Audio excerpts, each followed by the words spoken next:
আবাস যোজনার সমীক্ষা চলছে। এই আবাস ক্ষোভ সামাল দিতে মঙ্গলবার দাওয়াই দেন মুখ্যমন্ত্রী। বৈঠকে পঞ্চায়েত মন্ত্রী বলেন, আবাসে কেন্দ্র টাকা দিচ্ছে না, টাকা দিচ্ছে রাজ্য। মুখ্য সচিব বলেন, আবাসের তালিকা থেকে নাম বাদ দেওয়া কখনোই সমীক্ষার উদ্দেশ্য হতে পারে না। মনে রাখতে হবে, রাজ্য সরকার টাকা দিচ্ছে। আপনারা দেখতে পেলেন আবাস যোজনাকে কেন্দ্র করে বিভিন্ন জায়গায় সাধারণ মানুষদের বিভিন্ন সম্মুখীন সমস্যা পড়তে হচ্ছে এবং অনেকে এই আবাস যোজনার টাকাকে কেন্দ্র করে না পাওয়ায় বাড়ি ভেঙে বাড়ি করে নিয়েছেন ঋণ নিয়ে।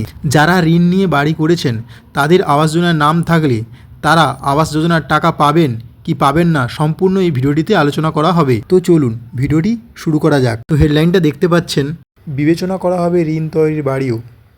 তো এখানে একটি গুরুত্বপূর্ণ আপডেট দিয়েছেন যে যারা বাড়ি আগে থেকে করেছেন, যাদের বাড়ির পরিস্থিতি খুবই খারাপ, তারা ঋণের সমূহতে বাড়ি করেছেন, তাদেরকে সরকারের তরফ থেকে অর্থাৎ নবান্নের বার্তা এই বাড়িগুলি যাচাই করে ঋণসহ বিভিন্ন তথ্য খুঁটিয়ে দেখে স্তর থেকে রিপোর্ট নেবে জেলা প্রশাসন।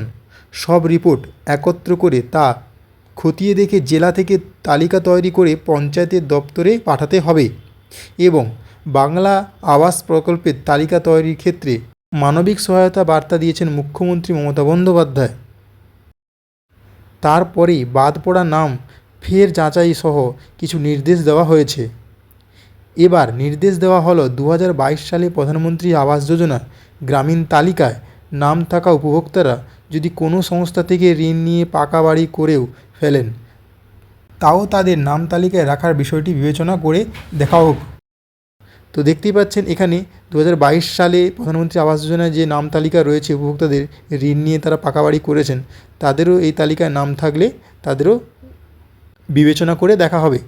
নবান্নের বার্তা, এই বাড়িগুলি যাচাই করে ঋণসহ বিভিন্ন তথ্য খুঁটিয়ে দেখে ব্লক স্তর থেকে রিপোর্ট নেবে। জেলা প্রশাসন সহ রিপোর্ট একত্র করে তা খতিয়ে দেখে জেলা থেকে তালিকা তৈরি করে পঞ্চায়েত দপ্তরে পাঠাতে হবে। এছাড়াও আবাস প্রকল্পের তালিকা খতিয়ে দেখতে নানা জেলায় যাচ্ছেন পঞ্চায়েত দপ্তরে কর্তারা। সম্প্রতি পূর্ব বর্ধমানে বুদবুদে পঞ্চায়েত মন্ত্রী প্রদীপ মজুমদার সচিব পি উগলানাথনদের কাছে কয়েকজন জানান 2022 সালের তালিকায় তাদের নাম ছিল, তাই তারা কাঁচা বাড়ি ভেঙে ফেলেন।